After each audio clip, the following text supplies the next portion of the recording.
रहीम अस्सलाम वालेकुम students, welcome back to my channel educational tips. कैसे हैं आप सब? उम्मीद करती हूँ आप सब बिल्कुल ठीक होंगे। तो बच्चों, आज ही मैं आपका चेक करने जा रही हूँ question number 1 exercise 1B। Question number 1 है हमारे पास, राउंड ऑफ करना है हमने 698352 टू द नियरेस्ट 100 पहले, फिर 1000 और फिर 10,000 वैल्यू तक हम लोग ने राउंड ऑफ करना है। तो चलिए स्टार्ट करते हैं अपना आज के एक्सरसाइज क्वेश्चन नंबर 1। अच्छा, पहला पार्ट जो है उसके अंदर हम लोगों ने 100 वैल्यू तक राउंड ऑफ करना है। ठीक है, तो अब देख लेते हैं अब राउंड ऑफ कैसे करना है। 698352, ठीक है। इसको हम लोगों ने कहाँ कहाँ तक लेके जाना है? नियरेस्ट 100 तक, नियरेस्ट 100 तक राउंड ऑफ करना है। ठीक है जी। अब हम लोग क्या करेंगे, पहले हम लोग देखेंगे इसकी 100 प्लेस कहाँ पर आती है। यूनिट, 10, 100, 1000, 10,000, 100,000। अब इसकी 100 प्लेस कहाँ पर आ रही है? यहाँ पर। ठीक है, तो अब हम लोग इसको चेंज करेंगे, यानी कि ये 3 है तो ये राउंड ऑफ होकर क्या हो जाएगा? 4 हो जाएगा। 698400। ठीक हो गया जी। अब हम लोग इसी तरह से बी पार्ट के ऊपर आ जाते हैं। बी पार्ट है जी हमारे पास 1000 तक लेके जानी है। ये हो गया 1000। ठीक है, अब हम लोग ये वैल्यू लिखते हैं 698352। ठीक है, इसको कहाँ तक लेके जाना था हमने? नियरेस्ट 1000, सो 1000। अब इसको ऊपर हम लोग टाइम चार्ट लगा देंगे। 10, 100, 1000, 10,000, 100,000। 1000 कहाँ पर आ रहा है? यहाँ पर, इस प्लेस पर। ठीक है, तो ये क्या हो जाएगा? अब यहाँ पर 8 है तो हम लोग इसको आगे, और इधर जो है, इधर क्या है हमारे पास? 2। ठीक है, ये सारे 0 हो जाएंगे और ये 8 का रहेगा। ठीक है, 698000। ठीक है, ये 8000 हो गए। ठीक हो गया। अच्छा, उसके बाद फिर हम लोग आ जाते हैं सी पार्ट के ऊपर। सी पार्ट है हमारे पास जी 10,000 को देख लेते हैं। ये 10,000, 698352 यूनिट, 10, 100, 1000, 10,000 और ये 100,000। अब हमने ये वैल्यू है, ठीक है, इस वाली जगह को चेंज करना है। ठीक है, अब देखिए 10, 100,000, 10,000। अब देखिए यहाँ पर 9 है। ठीक है, जब ये 10 होगा, जब यहाँ पर 10 होगा तो ये यहाँ पे 1 चली जाएगा। ये 7, 6 + 1 7, और बाकी सारा 0 0 0 0 0। ठीक है, 1 2 3 4 5, 3 4 5, 1 2 3 4 5, यस। ठीक हो गया। अब हम लोग क्या करेंगे,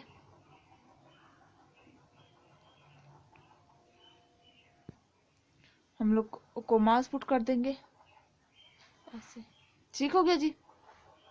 सॉरी, कोमा यहाँ पर नहीं आता, कोमा यहाँ पर आएगा। अच्छा, ये हो गया हमारे पास क्वेश्चन नंबर 1। ठीक है, क्वेश्चन नंबर 2 के ऊपर आ जाते हैं। हमने करेक्ट करना है क्या? ये वैल्यू है टू 1 डेसिमल प्लेस सबसे पहले लेके जाना है। इस वैल्यू को 1 डेसिमल प्लेस तक लेके जाना है, फिर द नियरेस्ट होल नंबर लेके जाना है, और फिर सी पार्ट में इसका 3 डेसिमल प्लेस निकालना है। तो देखिए question number 2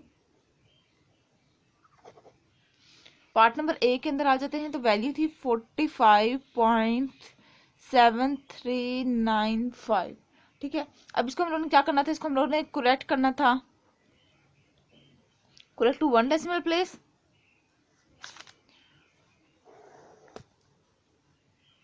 correct to 1 decimal place.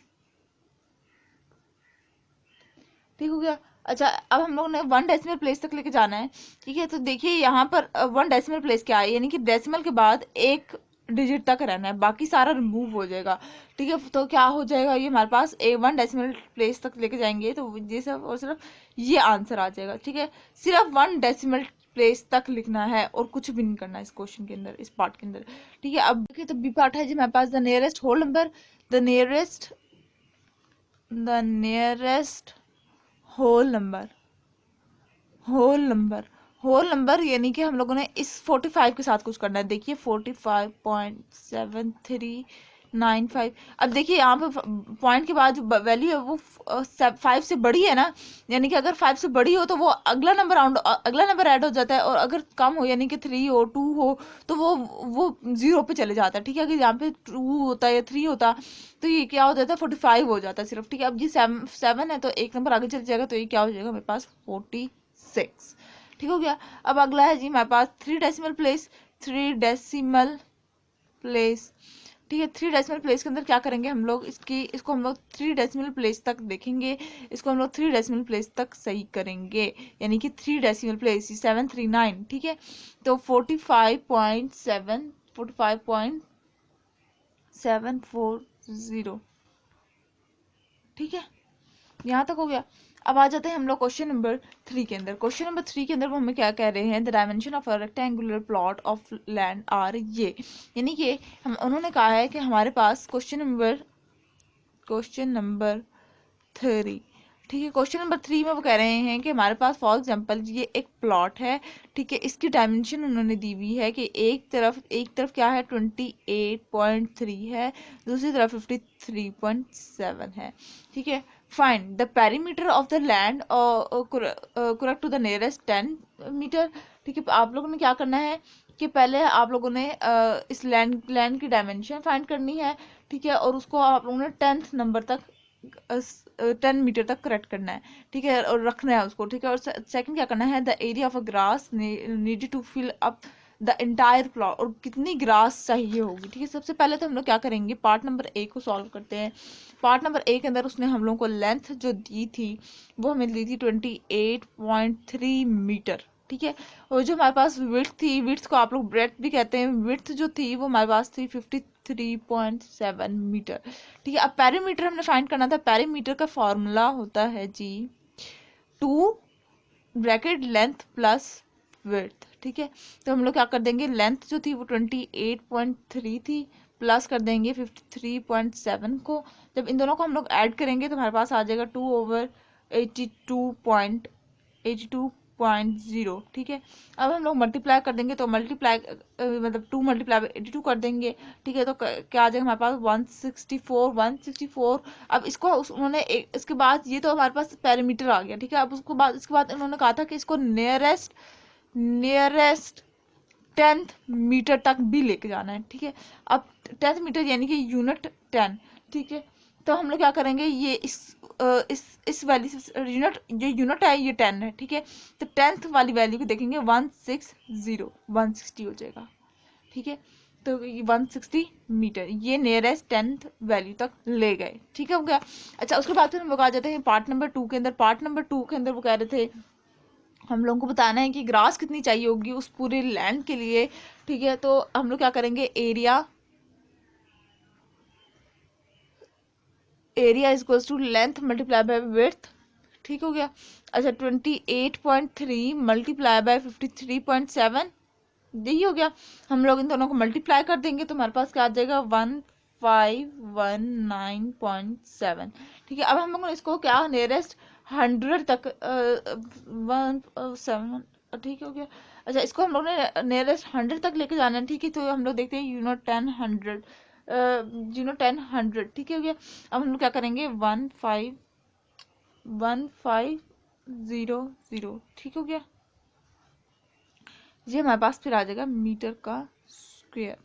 ठीक है, हमने इस वाली वैल्यू के साथ इसको कंसीडर कर दिया, फिर आगे 0 क्योंकि ये 1 है इस वजह से। अच्छा, उसके बाद ये देख लीजिए, ये हमारे पास क्वेश्चन नंबर 3 के दोनों पार्ट सॉल्व हो गए। ओके, ये देख लीजिए। अब हम लोग आ जाते हैं क्वेश्चन नंबर 4। क्वेश्चन नंबर 4 के अंदर है जी हमारे पास राउंड ऑफ करने हैं। तो पार्ट नंबर 1 के अंदर आ जाते हैं 4.918 मीटर टू द नियरेस्ट 0.1 यानी कि आप लोगों ने 0.1। ठीक है, तो इस तरह से करके राउंड ऑफ करेंगे तो ये देख लीजिए तो 4.9 ही रह जाएगा। ठीक है, इसी तरह से 9.71 टू द नियरेस्ट सेंटीमीटर के फॉर्म में करेंगे तो 9 होगी, ये 9 था, ये 7 जी ये हो जाएगा, कन्वर्ट हो जाएगा हमारे पास 10, सॉरी ये हो गया हमारे पास 10 में, ठीक है। 9 है, 9 से अगला क्या हो जाएगा 10, ठीक है। उसके बाद फिर ये वाला है तो इसके अंदर ये वाला क्या होगा, to the nearest 100th value के अंदर कन्वर्ट करना है, ठीक है। ये देखिए 9 है, यानी कि ये 7 से मतलब 5 से बड़ी वैल्यू है, ठीक है। 5 से बड़ी वैल्यू होती है तो वो एक नंबर आगे चला जाता है, तो ये क्या हो जाएगा, यहाँ पर हमारे पास 11.0 हो जाएगा, ठीक है। सेम एज हेयर, इधर इधर इधर तो देख लें तो इसका आंसर आ जाएगा 6.49 kg, ठीक हो गया जी। अब हम लोग आ जाते हैं अपने क्वेश्चन नंबर 5 की तरफ, जो कि एडवांस लेवल के क्वेश्चन है, ठीक है जी। अब क्वेश्चन नंबर 5 के अंदर देख लीजिए, क्वेश्चन नंबर 5 के अंदर वो क्या कह रहे हैं, किरण सेज दैट इतने इज इक्वल्स टू 519, ठीक है। किरण ने कहा कि इतने जो हैं ये 5192.3 जो है वो किसके इक्वल है, 519 के। When round off to the nearest 10, जब उसने राउंड ऑफ किया 10th नियरेस्ट 10 तक वो राउंड ऑफ करके गई, तो उसको पास ये आंसर है, she drop the 2 because it is less than 5, उसने 2 को छोड़ दिया, उसने क्योंकि उसने कहा कि ये 5 से छोटी वैल्यू है। Do you agree with her, explain your answer. आप लोग क्या उससे एग्री करते हैं, आपने आंसर को एक्सप्लेन करना है, ठीक है। अब देखिए 5192.3 था ना, तो 2 जो है देखिए 5 होता है तो 5 से छोटी वैल्यू होती है जब 4 3, ठीक है। तो ये किस में चले जाते हैं, ये 0 0 हो जाते हैं, जबकि 5 से अगली वैल्यू होती है 5 6 7, तो ये नेक्स्ट नंबर लिखा जाता है, ठीक हो गया। तो ये देखिए क्या था, यहाँ पे 2 था, इसने 5190 कर दिया, ठीक है। We do not agree because she does not put 0 as place wide, ठीक है। अब हम लोग उसके साथ एग्री क्यों नहीं करते, उसने सिर्फ 519 लिखा है, उसने 0 नहीं लिखा, 2 की जगह 0 नहीं लिखा, ठीक है। इस वजह से हम लोग उसके साथ एग्री नहीं कर रहे, ठीक है। इस वजह से उसका आंसर गलत आ रहा है, ठीक है। उसके बाद फिर हम लोग आ जाते हैं क्वेश्चन नंबर 6। क्वेश्चन नंबर 6 है जी हमारे पास, a wide population of this in 2010 the value has been rounded to the nearest 1000, ठीक है। यानी कि पहले जो 2010 में जो पॉपुलेशन थी वो इतनी थी, उसको हम लोग ने राउंड ऑफ किया नियरेस्ट 1000 तक। What is the largest and smallest possible values of the countries, आपने बताना है लार्जेस्ट वैल्यू क्या होगी और स्मॉलेस्ट वैल्यू क्या होगी, ठीक है। अब देख लीजिए ये इस तरह से करके हम लोग ने स्मॉलेस्ट वैल्यू लिखी, और ये हम लोगों ने स्मॉलेस्ट वैल्यू ये थी हमारी, और उसके बाद फिर हमारे पास लार्जेस्ट वैल्यू आ जाएगी, ये इस तरह से करके सॉल्व हो जाएगा, ठीक हो गया जी। अच्छा, उसके बाद फिर हम लोग आ जाते हैं 7 पर। क्वेश्चन नंबर 7 के अंदर हमारे पास है जी, फरहान सेज दैट इतना 26.97 इज इक्वल टू 27। उसने फरहान ने कहा कि 26.97 जो है वो इक्वल है, जब उसने 1 डेसिमल प्लेस तक राउंड ऑफ किया, because he think that 27.0 is the same as 27, क्योंकि उसको लगता था कि 27.0 और 27 दोनों एक ही है। क्या आप उसकी बात से एग्री करते हैं, ठीक है। तो देखिए सबसे पहले हम लोग ने क्या किया, सबसे पहले हम लोग ने राउंड ऑफ किया। I agree because 27 is round off to 26.97 is equal to 27, क्योंकि देखिए यहाँ पर 0 कर दें, पॉइंट के बाद 0 जो होता है उसकी कोई वैल्यू नहीं होती, ठीक हो गया। तो ये था आज का लेक्चर, आई होप सबको समझ आ गया होगा। अगर आज का लेक्चर आप सबको समझ आ गया है तो मेरे चैनल को सब्सक्राइब कर दीजिएगा, वीडियोस को लाइक कर दीजिएगा, और साथ साथ बेल आइकन को प्रेस करना मत भूलिएगा, इससे मिलने वाली हर लेटेस्ट अपडेट सबसे पहले आप तक पहुंचेगी। मिलती हूँ किसी वीडियो में, दुआ में याद रखिएगा, अपना ख्याल रखिएगा, अल्लाह हाफिज़।